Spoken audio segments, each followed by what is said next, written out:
जय भीम साथियों, मैं हरिकेश्वरम सशक्त भारत चैनल से। मेरे साथ हैं सूर्योदय पासवान जी, जो संख्यानुपाती पार्टी भागीदारी पार्टी के राष्ट्रीय अध्यक्ष हैं। और दूसरे तरफ है मुकेश पासवान जी, जो संख्यानुपाती भागीदारी पार्टी के राष्ट्रीय महासचिव हैं।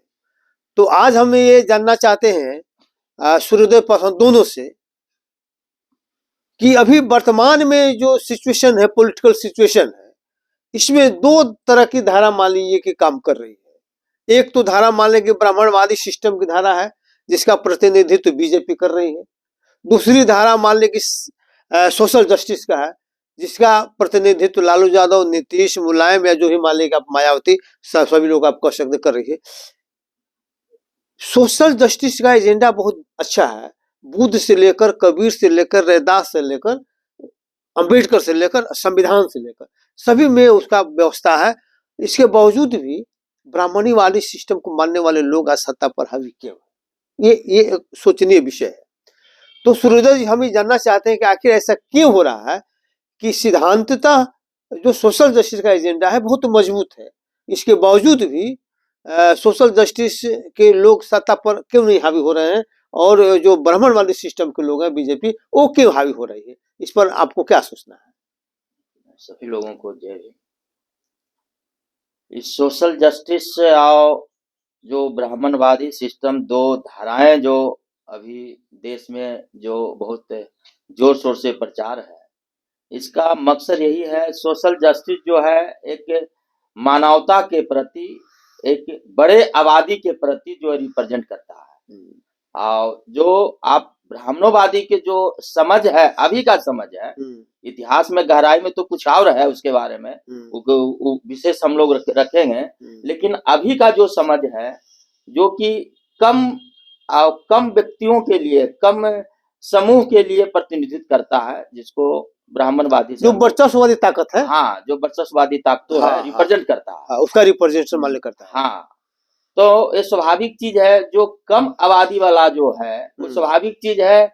अधिक आबादी वाला पर वर्चस्व जमाने के लिए तो षड्यंत्र करेगा ही।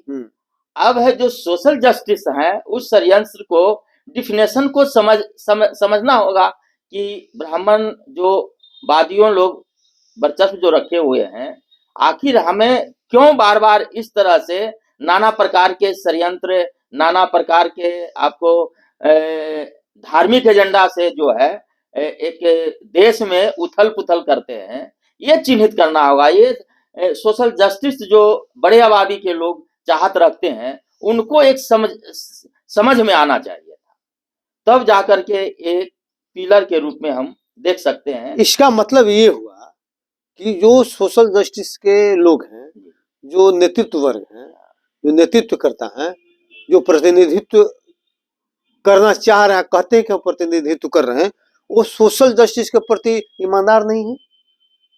ईमानदार नहीं है और समझ में कमी है। समझ, हाँ, मतलब समझ भी नहीं रहे हैं, उसको समझ भी नहीं रहे हैं। समझ भी रहे तो उसमें ईमानदारी नहीं। अन्यथा आप देखेंगे कि जिससे जो ताकत, जो सोशल जस्टिस ताकत थी, वो लगातार कमजोर होती जा रही है। और उसको, चूंकि सिस्टम ऐसा है कि अगर कुछ भी आप करिएगा तो जातिवादी सिस्टम इतना मजबूत है कि अगर आप करिएगा तो आपको जातिवादी घोषित करिएगा। सामाजिक न्याय का नाम लीजिएगा ना, तो आपको जातिवादी घोषित कर दिया जाएगा। लेकिन आपको बहुत सतर्कता से सोशल जस्टिस को आगे बढ़ाने की जरूरत होती है। लेकिन दुर्भाग्य है कि आप देखिएगा कि जैसे अति पिछड़ों के साथ मालिक होगा, दलितों के साथ है, इनके अधिकार को छीनने वाले जो ब्राह्मणवादी ताकत, वो तो है ही, उनका तो हमेशा रहता ही है। लेकिन जो तथाकथित जो सामाजिक न्याय के लोग हैं, पुरोधा कहे जाते हैं, वे उससे किसी भी रूप में कम नहीं है, जिसका नतीजा हुआ कि उन पर लोगों को विश्वास नहीं जम जा रहा है। जो दलित वर्ग के लोग हैं, अति पिछड़ा वर्ग के लोग हैं, उन पर मान लीजिए कि विश्वास नहीं जम पा रहा है, जिसका नतीजा ये हुआ है कि मान लीजिए ब्राह्मणवादी ताकतें हावी है।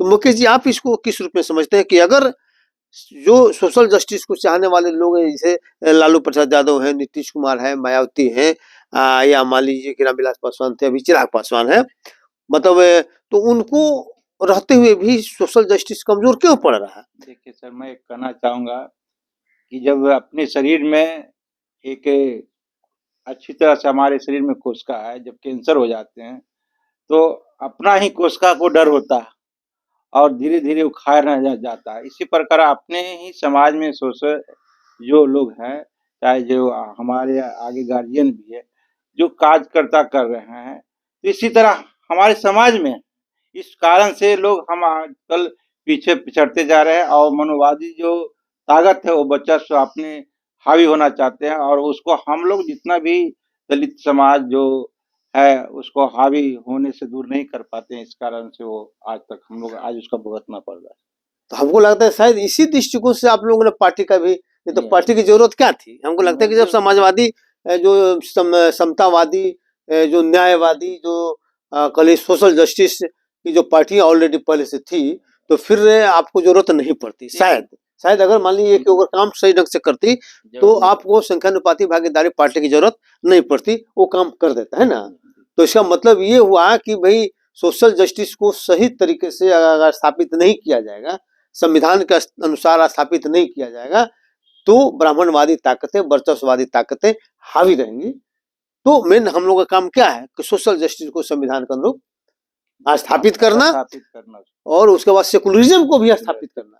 कि दो इश्यू पर बड़ा विवाद रहता है, तो सोशल जस्टिस क्या कहता है, संविधान क्या कहता है, उसके अनुसार सोशल जस्टिस क्या कहता है और धर्मनिरपेक्षता क्या कहता है, उसी के अनुसार अगर आगे बढ़ा जाएगा तो सोशल जस्टिस की ताकतें मजबूत होगी। और जो धार्मिक जो प्रवृत्ति के लोग हैं, जो हिंदुत्व के नाम पर, धर्म के नाम पर वर्चस्व स्थापित करना चाहते हैं, वो डिफीट खाएंगे। यही है। हाँ, यही। तो बस आज इतना ही। जय भीम, जय भारत, जय संविधान। चलिए।